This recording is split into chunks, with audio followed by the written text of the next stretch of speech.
Just gonna, I've started recording and I can edit this later. Okay. But I just want to talk to you about some of the things you've been telling me about. So anyway, we'll start by introducing you. It's a good place to start. So this is my friend, my new friend, Josh. New son. We'll put it like that, new son. Okay. That's my mother right Everybody there. calls me Mama, My that's name fine. My name is Joshua Smith King. I'm 31 years old. My own family ran me $2,000 in the ground. Decided to come over here to Madeira Beach. Went to the CBD shop. Coolest lady I probably could ever meet. And do you mind if I ask you some personal questions about what you've been through and everything? All right. So I met you just, God, what's it been, a week and a half ago now, maybe? A week? It hasn't been real long.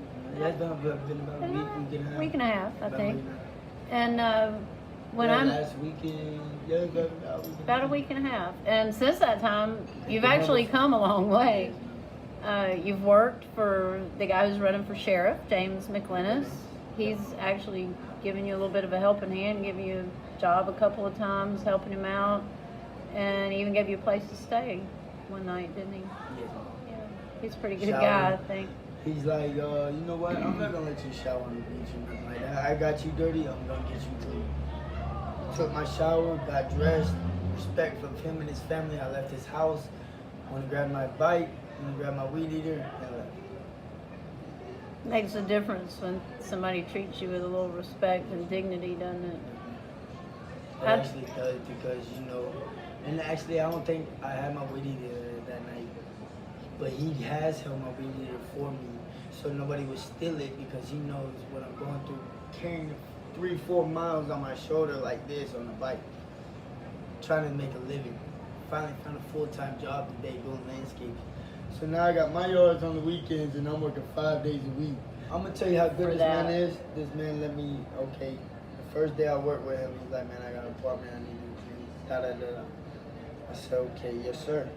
So we sitting on the dock and we're out there. We just, you know, he's telling me his life story. And this man had me in tears because this James man McLynas in tears. Yeah, James McLynas had me in tears about his life story. Well, you're one of the few that's rising out of a big mess that our county doesn't have, and neither does our country, for that matter, really have a handle on. And that's two things: one, the opiate and fentanyl crisis and the overdoses that are happening everywhere, and two, the homeless problem.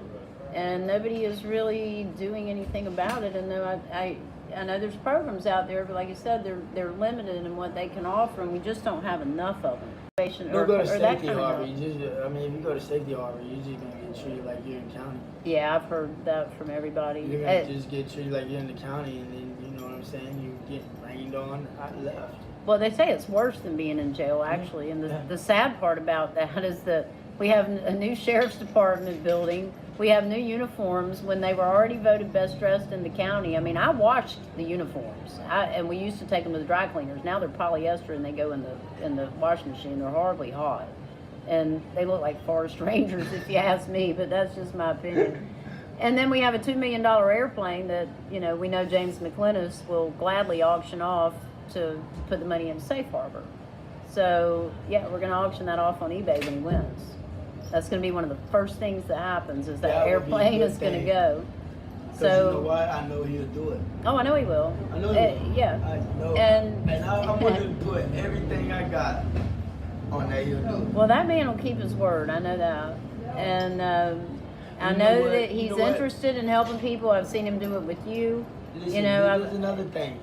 He can't give me money for volunteering for what he does in his campaign, but don't mean he can't buy me something to eat. This man bought me several things. And when we went to Mama's Kitchen, they was like, get him a hash brown too, because he's gonna eat it. I smashed the grits, the hash browns, the pancakes, and the piece of ham. How did it feel? With meal. everything you've been through and in and out of the jail system, how did it feel to sit down across from the man that is going to be the next sheriff and him actually buy you lunch and treat you like a human being and even sit and tell you his life story? What did that do for you personally inside? That had to make a difference in your life somehow. It opened my eyes because, I could be like that, you know. And he's one of like the smartest people I've ever met. This man gives me clothes. Yeah, matter of fact, yes, this is one of his shirts that he has given me the other night after I got out of the shower. Right here. Out of his own closet. Out of his own closet. Them black socks I got out there are the same socks. Our sheriff won't take county funds and put a mattress on the ground for people at Safe Harbor. He'd rather give retired deputies and lieutenants and things like that Oh, you want to know some a more? pension. Listen to this: a pension plus they retire. They get a bonus.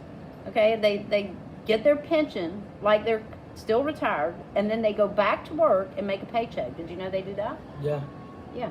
That was supposed to stop when the election happened with him and Everett Rice years ago. Like because that was one of Everett Rice's running points was that I believe it was actually both of them were talking about that, the double dipping. It was supposed to stop, and now our county funds are dry.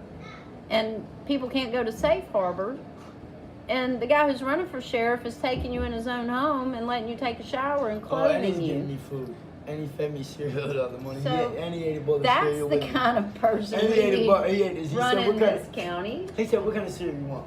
Pick any one. There's a whole bunch in there." So I get the almond ones, with the like the walnuts and stuff in it. But anyways, he's like, "Good choice." Opened it up, went in the refrigerator, he grabbed the milk, poured me a bowl, he poured himself a bowl. See, here's the difference in our sheriff now and James McLynas from my personal viewpoint. Can I tell you what I see between the two of them? Bob Galtieri would never treat you like a human being. I can't imagine that he would come face to face with you, ever sit down and have dinner with you. In fact, he'd probably invalidate you as a human. They're pretty well trained to do that over there. James McLynas treated you like a person. Here's the thing, you're a grown man. There's no difference between you and him, and he recognizes that. And no difference between you and me. And it gave you value again as a person that you had previously lost, just for him to give you a helping hand. Now, if he would do that for everybody in the county that gets in it, and he would, and I know he will. And I know he would never invalidate anybody that reached out to him, would he? I'm sorry, I didn't mean to make you cry. Why are you crying? Cause it's like, my own family do nothing for me. It's like, this man, when I was staying in the apartment that night, that man went in his house when I was going to get something to drink, come out with 2 fishing poles, a little thing of fucking tackle and shit, and a fucking frozen thing of shrimp. We went fishing, caught us a couple of fish. Really? You know what I'm saying? Oh. And I got pictures. I could put that shit on the internet. I don't give a thing. I got pictures. I got videos with me on fishing. That's going to make a difference in your life for the rest of your life. Just that simple gesture. Just think of then if he had a hold of the county funds, what he could do. There's an important election today in Pinellas County, especially when it comes to the position of Pinellas County Sheriff. In case you didn't know, James McLynas, an independent in 2016 who took home 22% of the vote as basically an unknown, is trying to win the election against Bob Galtieri again in 2020. A few months ago, or less, a new Democratic candidate entered the race, requiring James McLynas to now win a primary in order to face off Bob Galtieri in November. I happen to be a Republican, but like I said, I will be voting for James McLynas in November. James McLynas has a great plan for Pinellas County to address the homeless issue and the fentanyl and opioid crisis that has gone largely ignored over the last decade under the current administration. Many funds have been misused and misappropriated, leaving many things that are important to our county completely unaddressed, and we would like to see that change. James McLynas is not a radical leftist. As I mentioned, he ran as an independent in 2016 and took home 22% of the vote.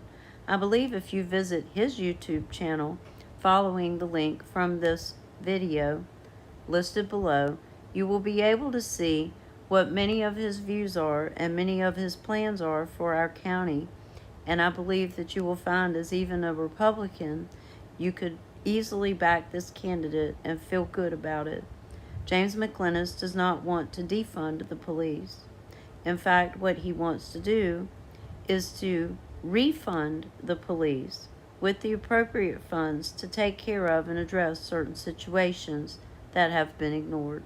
No matter what your opinion or what your party affiliation, I do hope you will cast your vote in probably one of the most important elections that our nation has ever faced.